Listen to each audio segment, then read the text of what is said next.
Bonjour à tous et bienvenue dans cette vidéo dédiée au test du Qui 2. Ici, nous allons résoudre un exercice pour s'approprier les notions étudiées en cours. Dans une enquête effectuée auprès de 213 clients dans un magasin, 113 ont indiqué qu'ils se sont rendus dans un magasin à cause d'une publicité lue dans la presse. Parmi les 213 clients interrogés, 95 ont acheté un article, dont 55 qui avaient vu la publicité. À partir de cette enquête, peut-on considérer que l'achat d'un article est indépendant de la réalisation d'une campagne de publicité? Donc ici, je l'ai déjà noté, la première étape consiste à énoncer l'hypothèse à vérifier. Cette hypothèse, elle est notée H0 et c'est une hypothèse d'égalité de comportement des deux populations. Elle est toujours rédigée de la même manière. Dans notre exemple, l'hypothèse est H0 qui est égal à il n'y a pas de différence significative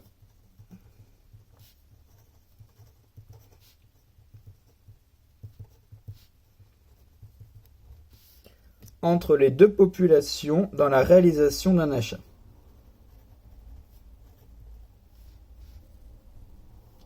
Entre deux populations dans la réalisation d'un achat.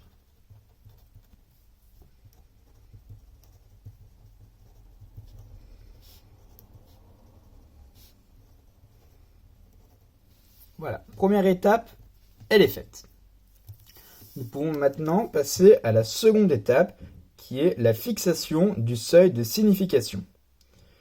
Donc, dans notre exemple, on va fixer alpha, alors je vais le noter ici, qui est égal à 0,01. Voilà, ça c'est moi qui le décide parce que ce n'était pas écrit dans l'énoncé juste au-dessus. La étape 2, voilà. Nous pouvons maintenant passer à la troisième étape qui est le tableau de continence. Alors, qu'est-ce qu'on va faire? On va faire un tableau récapitulatif des informations qu'on a ici dans notre énoncé. Donc, on va mettre étape 3. Voilà, et on va faire notre tableau. Donc, achat, pas d'achat, je vais noter comme ceci, pas achat. Publicité vue,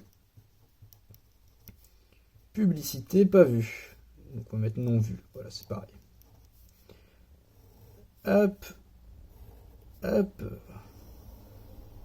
voilà, comme ceci. Donc on reprend les informations de notre énoncé.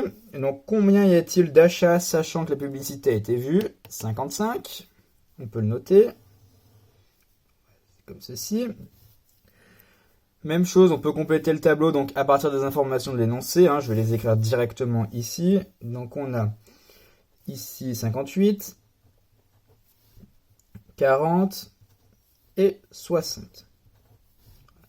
Alors devant, j'ai noté O1, vous comprendrez peut-être l'utilité après. O1, O2, O3 et O4. Comme ceci. Alors, une fois qu'on a fait ce tableau, on va rajouter une colonne et une ligne totale. Alors, on va prolonger un peu notre tableau. Il n'est pas très beau parce que je le fais à main levée, mais vous comprendrez l'idée. Donc, total, total. Donc, on fait la somme des lignes et des colonnes. Donc, ici, 113, 100, 213, 118 et 95. Comme ceci. Alors maintenant, ce qu'on va calculer, on va calculer des effectifs théoriques. Donc vous allez le voir tout de suite. On va les noter T1, T2, T3, T4. Donc, je vais prendre une autre couleur, je vais les mettre ici en rouge. T1 égale, T2 égale, T3 égale, et T4 égale. Alors, comment on peut faire ça? Eh bien, on va tout simplement ici faire des, entre guillemets, produits croisés, j'appelle ça. Donc, on va faire ici, pour trouver la T1, on va faire 95 divisé par 213 fois 113. Je prends ma calculatrice. Hop. Comme ceci. Donc, 95 divisé par 213 fois 113. Et on obtient approximativement 50,4. On va le noter. Ah, maintenant, on va faire exactement pareil pour O2, O3, O4. Donc je vais vous réexpliquer un peu le principe parce que j'ai été assez rapide.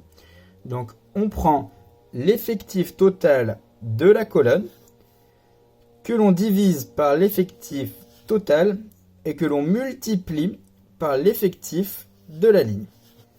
Comme ceci. Donc par exemple, T2, il va nous être égal à 118 divisé par 213 fois 113.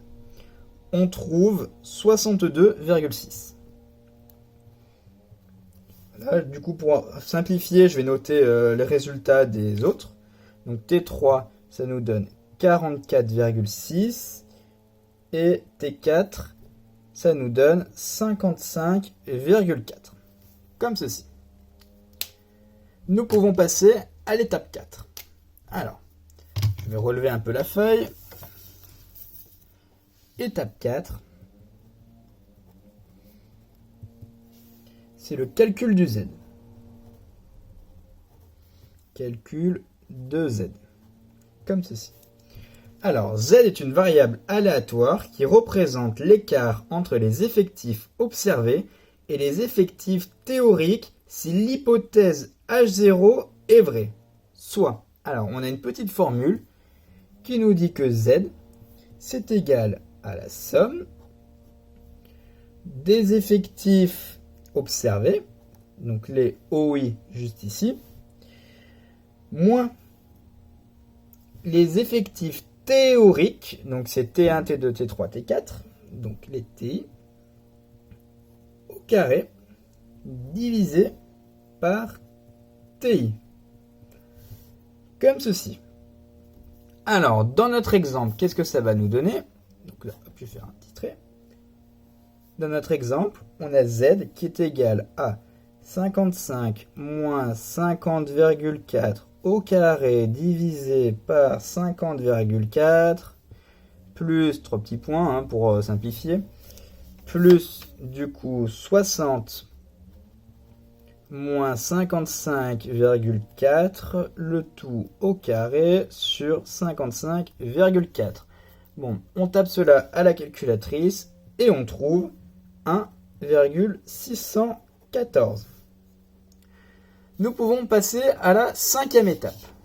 Alors, je vais essayer encore de relever ma feuille. Je m'excuse, mais c'est pas très simple pour moi. Voilà, comme ceci. Alors, étape 5. C'est la loi de Z.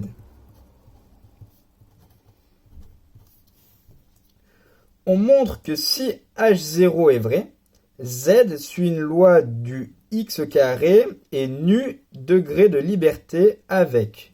Donc nu, c'est égal à R-1, K-1. Alors, vous allez me dire, qu'est-ce que R et K? R et K, ce sont le nombre de lignes et de colonnes de notre tableau, juste ici, sans considérer les colonnes totales, ici.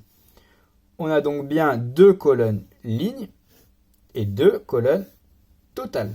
Enfin, 2 colonnes de lignes, voilà. Vous avez compris. Donc, nu, ici, il est égal à 2 moins 1, facteur de 2 moins 1, voilà, ça fait 1 fois 1, ça fait 1. Bon, on a nu égale 1. Donc ici, on peut dire que sur notre exemple, Z suivant x carré a 1 degré de liberté. Donc maintenant, on va passer à l'étape numéro 6. Je vais tourner la feuille. Voilà. Étape 6. C'est la détermination de la valeur critique. Donc, ce qu'on doit faire, c'est chercher dans la table du x au carré pour un seuil fixé alpha, donc dans notre énoncé, je le répète, 0,01, 1%, une valeur x qui a alpha de chance, donc très peu de chance d'être dépassée si h0 est vrai. Cette valeur de x vérifie p de z supérieur à x est égal à alpha. Alors ici, je n'ai pas de table du x au carré, mais donc j'ai noté la valeur dans la table. On lit x qui est égal à 6,6349. Alors pour lire cette valeur, le x, on a besoin de z et de alpha. Voilà. Donc on les a calculés aux étapes précédentes. On les avait avant. Donc, prochaine étape, la 7e, qui est l'énoncé de la décision. Étape 7. Énoncé de la décision. Je vais quand même l'écrire.